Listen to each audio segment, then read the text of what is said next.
Baka wala ng bukas para sa akin. Yan ang sinabi ni Kris Aquino sa kanyang caption mula sa isang napaka-emosyonal na update mula sa Queen of All Media, si Kris Aquino. Matagal-tagal din nating hindi nakita si Kris sa social media. Maraming nagtaka, nag-alala at nagtatanong kung kumusta na nga ba ang lagay ng kanyang kalusugan. At ngayon, siya mismo ang nagbigay linaw kung bakit siya halos nawala sa mata ng publiko. Ayon kay Kris, sinadya niyang mag-hiatus. Bakit? Dahil sa patuloy na pagdami ng kanyang autoimmune diseases at mga life-threatening ailments.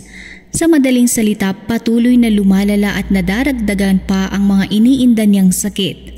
Inamin niya na kung sinabi niya noon ang totoong nangyayari, baka raw ang iba sa atin ay mawalan ng gana o pag-asa na ipagdasal pa ang kanyang paggaling. Maging si Kris mismo, aminado na mahirap para sa kanyang tanggapin na gabi-gabi bago siya matulog ay may takot at posibilidad na baka wala ng bukas para sa kanya. Isipin niyo, sa likod ng kanyang matapang na imahe sa telebisyon, meron palang ganitong mabigat na pinagdadaanan.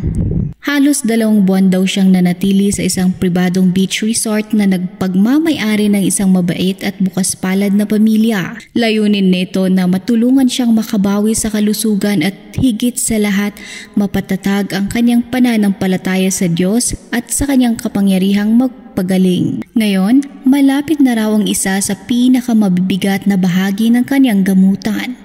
Isang 6 to 8 hours na infusion session gamit ang isa sa pinakamalakas na autoimmune immunosuppressants. At kasama pa nito ang 2 pang gamot. Isa araw-araw iniinom at isa pa sa pamamagitan ng injection. Ang epekto, tuluyang mawawala ang kanyang immune system. Kaya't kailangan niyang sumailalim sa preventive isolation sa loob ng 6 months. Sa panahong ito, maninirahan daw si Kris sa kanilang compound sa Tarlac na tinatawag nilang Alto. Pero hindi lang si Kris ang apektado sa laban na ito. Ayon sa kanya, labis na naaapektuhan ang kanyang panganay na si Kuya Josh. Simula raw nang mawala ang kanyang Lola Cory, Lola P at Tito Noy, tila naging trauma na kay Josh ang makitang mahina at laging naka-IV drip ang kanyang ina. Madalas daw nanginginig si Josh at paulit-ulit na sinasabi, "Mama, get well, I love you." Dahil dito, pansamantala munang nakatira si Josh sa isang pinsan ni Kris na tinawag niyang genuinely super loving. Samantala, si Bimbi naman na ngayon ay 18 years old na ang nagsisilbing matatag na kasama ni Kris sa laban na ito. Tinawag niya si Bimbi na heaven's gift at optimistic adult na palaging nagpapaalala sa kanya na huwag sumuko. Matapos ang ilan pang test, treatments at ang kanyang panahon ng paggaling, plano ni na Kris at Bimbi na magbahagi at ipakita sa publiko ang buong katotohanan at lahat ng pinagdaanan nila for the first time. Sa ngayon, isa lang daw ang hiling ni Kris.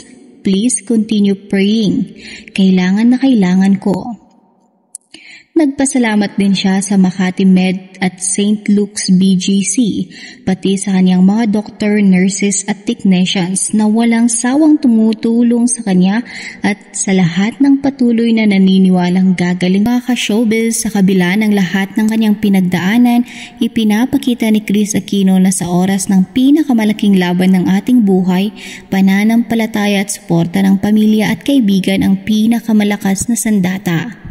Kaya para sa lahat ng nagmamahal at humahanga kay Kris, ipagpapatuloy natin ang pagdarasal para sa kanyang kalusugan at paggaling. Ako po si Trends Network at ito ang iyong Showbiz Balita Update. Hanggang sa susunod.